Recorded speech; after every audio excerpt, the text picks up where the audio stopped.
Great, now let's get started with level 3. We begin with the first topic, the first level 1 topic. Let's look at concurrent estates. And if this video helps you, if you appreciate what we're doing here, then please do the usual YouTube things. Subscribe to the channel, like the video, spread the word, help us with the algorithm so that more people see this. So we begin with the first level 1 topic, concurrent estates.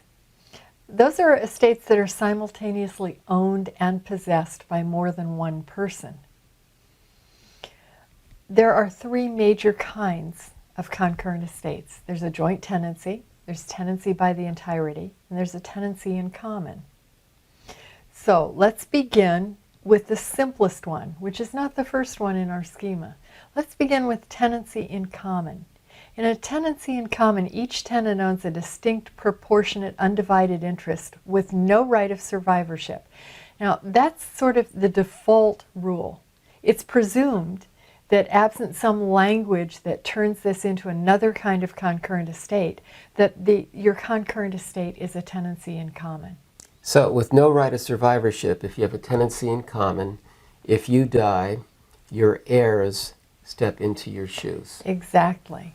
So, you could devise a tenancy in common. You could leave it to your heirs in your will. If you die without a will, it could pass to your heirs by intestate succession.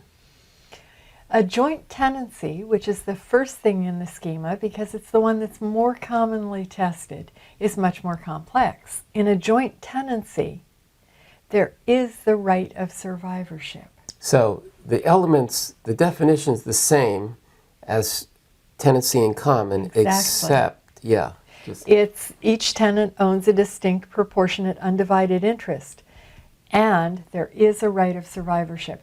And what does that mean?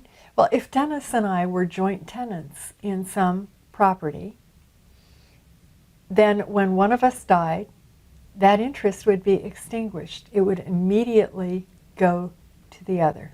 Right. In other words, the last survivor takes all by right of survivorship, or another way to put it is by operation of law. It just happens automatically, which means whoever dies first, their heirs get nothing. The remaining joint tenant takes all. So if Bob and Carol inherit a piece of property from their father, let's say, and he leaves it to them as joint tenants with rights of survivorship, then when, say, Bob dies, leaving a will, willing all that he owns to his children get no part of Blackacre because of the right of survivorship. At the moment of Bob's death, by operation of law, his interest goes to Carol. So what do you need to form a joint tenancy? You need 4 unities. You need equal rights of possession, equal interest, title taken at the same time. Take by the same, they're given the same title, yes. And at the same time. So frequently in a will or in a deed.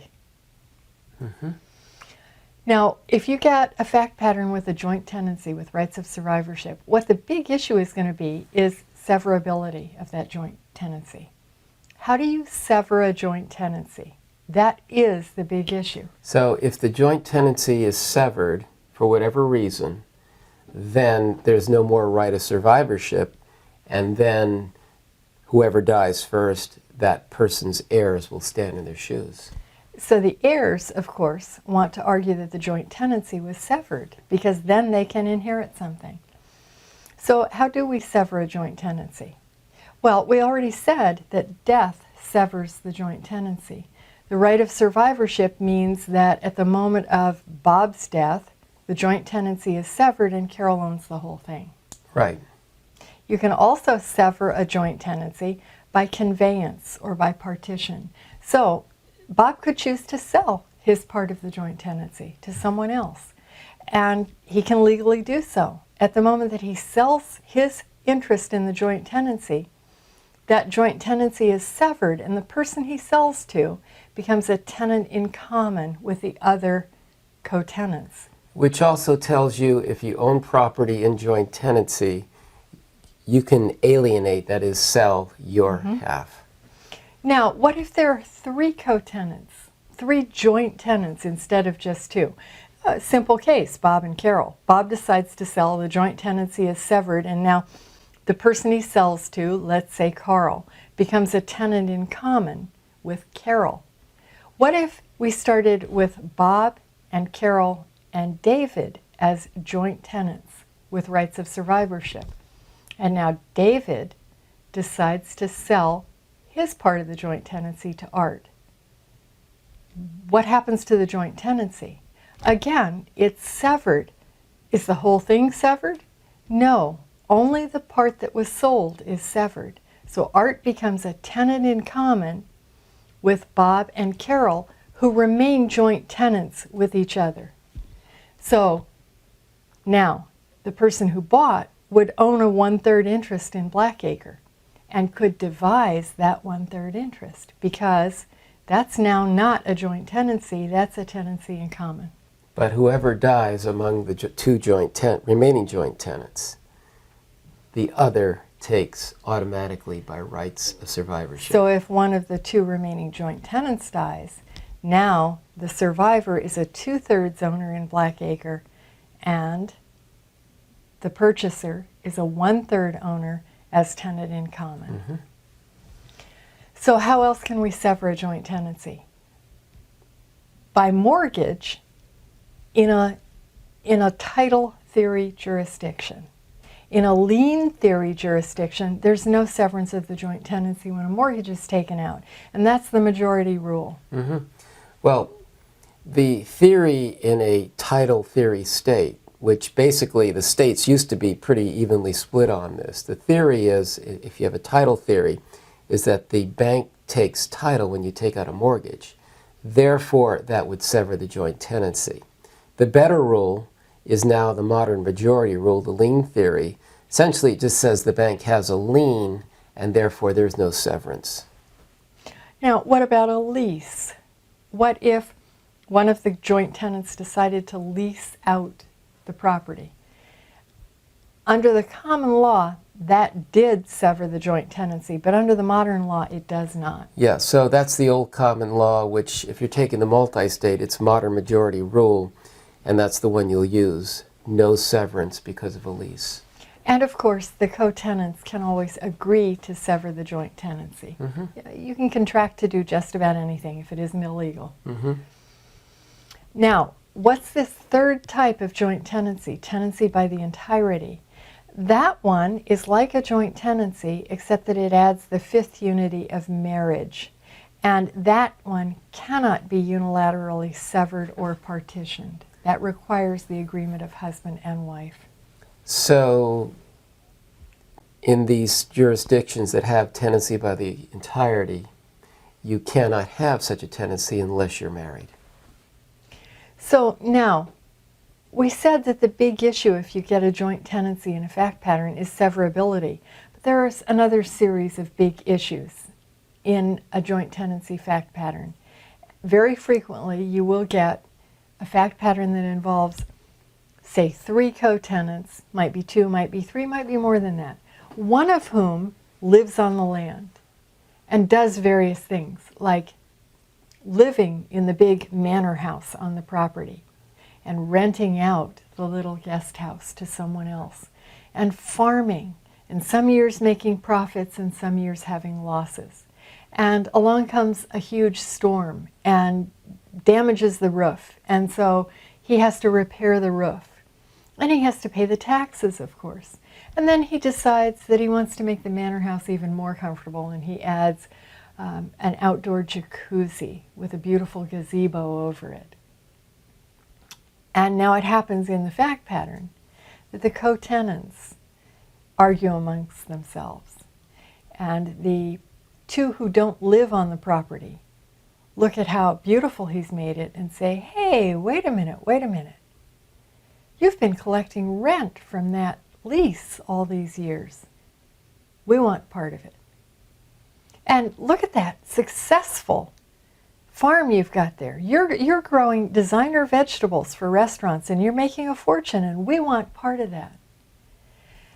And the co-tenant who lived on the property says, well, not so fast. I've been paying taxes. Cough up for him. And I had to fix the roof. And you owe me for those roof repairs. Not only that, that jacuzzi cost a whole lot to put in there. And you should have to pay your part of that expense too. And the fact pattern wants to know, the author of the fact pattern wants to know, what are the co-tenants' rights and obligations to each other? In fact, that was tested in July '05 on the California bar. So how do you decide? How did someone taking that rough property fact pattern on the California bar decide that? That's the issue of rights among co-tenants. And there are two major rules. A rule regarding accounting for profits and a rule on when do co-tenants have to contribute as to expenses. So let's talk about accounting for profits first. The overall rule is that one co-tenant does not have to account for profits.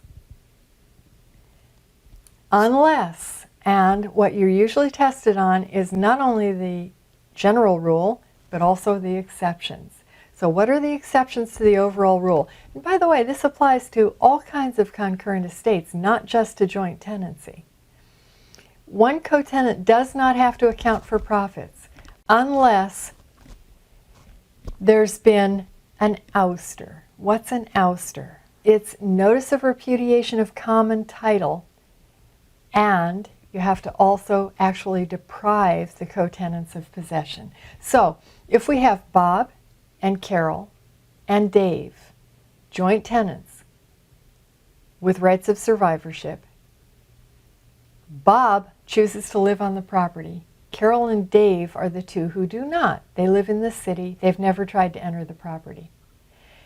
Had Bob ousted Carol and David, had he told them, this is no longer your property, had they tried to enter and he said, stay out, put up an electric fence and met them at the gate with a shotgun.